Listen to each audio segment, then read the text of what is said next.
भारत देश के गद्दार ब्राह्मण हैं। विदेशी आक्रमणकारी मुगलों को आमंत्रित करने वाले देशद्रोही है। विदेशी अंग्रेजों को भारत देश में आमंत्रित रघुनाथ दादा पेशवा ने किया था। वैदिक धर्म की उत्पत्ति का पता चल गया। ब्राह्मण धर्म का निर्माण मुगलों के भारत में आने के बाद हुआ है। मुगलों को भारत में आमंत्रित कर बौद्ध राजाओं से गद्दारी करने वाले ब्राह्मण थे। पहले ब्राह्मणों ने मुगलों को आमंत्रित किया, उनके साथ मिलकर देशद्रोह किया, विभीषण बनकर बुद्धिस्ट साम्राज्य के रहस्य मुगलों को बताए। मुगलों के साथ अपनी बहन बेटियों की शादियां करवाई सारे मुगल राजा और मुगल सल्तनत के पदाधिकारियों की एक न एक बीवी ब्राह्मणी थी। मुगल और ब्राह्मण दोनों में मधुर और रोटी बेटी के संबंध थे। राजा मुगल थे लेकिन राजपाट ब्राह्मण मैनेज करते थे। राजपाट मैनेज करने के लिए ब्राह्मणों ने वर्ण व्यवस्था और जातियां बनाई। वेद, शास्त्र और 18 स्मृति ग्रंथ लिखे। ये सारे ग्रंथ किताबें लिखने की प्रक्रिया देवनागरी लिपि का घ बनने के बाद शुरू हुई। सारी ब्राह्मणी किताबें मुगलों के मार्गदर्शन में देश की जनता का शोषण करने के लिए लिखी गई थी।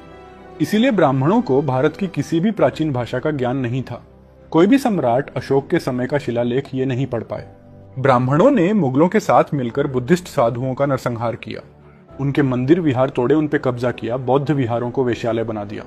मुगलों के लिए राजपाट मैनेज करते करते ब्राह्मणों ने बौद्ध जनता को गुलाम शूद्र ओबीसी बना दिया, जिन्होंने गुलामी के खिलाफ विद्रोह किया।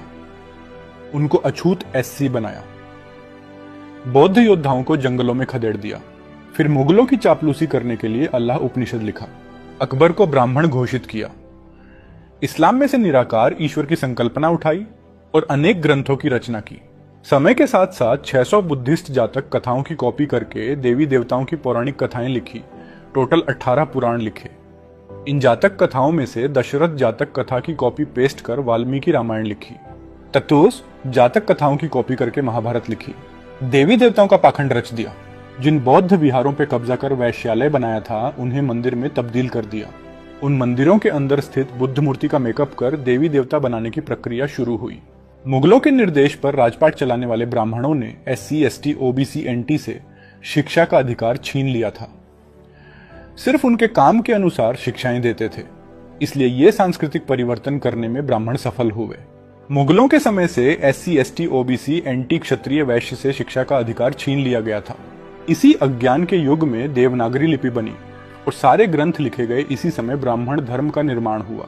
क्षत्रियों के राजघराने को सिर्फ घुड़सवारी, युद्ध कला और पौराणिक कथाएं पढ़ाई जाती थी। बाकी क्षत्रियों को पढ़ाया नहीं जाता, बल्कि अज्ञानी बैल बनाकर लड़ाया जाता था। सिर्फ अमीर वैश्यों को पौराणिक देवी देवताओं की कथाएं पढ़ाई जाती थी। सबको शिक्षा का अधिकार अंग्रेजों के समय में मिला।